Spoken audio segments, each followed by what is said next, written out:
asalaamu calaykum kulanti wacan oo wanaagsan meel kasta dunida waxaan ka hadli doonaa waxyaabaha keena hurdo la'aanta ama sidoo kale hurdo yaraanta.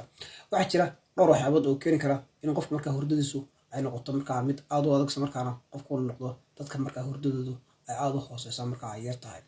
Waxyaabaha la soo jeediyay xal ku noqon kara waxaa ka mid ah kow in qofku uu samaysto meel markaa ku habboon inuu seexdo, tusaale ahaan kale qol madow isla markaana iftiinka aad looga yareeyo, taas waxay ka caawinaysaa qofka inuu markaa uu seexdo. Waxaa kaloo la soo jeediyay qofka maalintii inuu sameeyo jimicsi u dhexeeya ilaa 5 ilaa 6 saacadood haddii uu awoodo, ama sidoo kale jimicsi markaa u dhigma taasoo markaa qofka caawinaysa iyadoo laftigoodu in hurdadu markaa si fudud ay ugu soo dhacdo.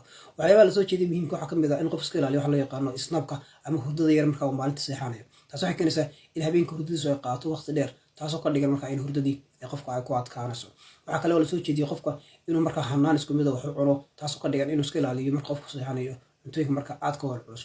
taas waxay ka dhigan tahay in maskaxda shaqo dheeri u dirayso markaan qofka ay hurdadiisu noqonayso mid markaa aad u yaraata.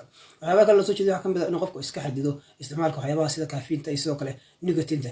Chemicals waxay keenayaan ama waxyaabahaasi in markaa qofka hurdadiisu iyadana sidoo kale ay yaraato.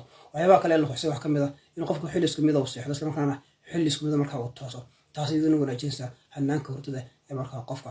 Waxaa jira waxyaabo badan oo la xusay balse kuwaas waxay yihiin kuwa ugu muhiimsan isla markaana sare u qaadi kara hannaanka hurdada ee qofka. Tani kula dambe nabadgelyo.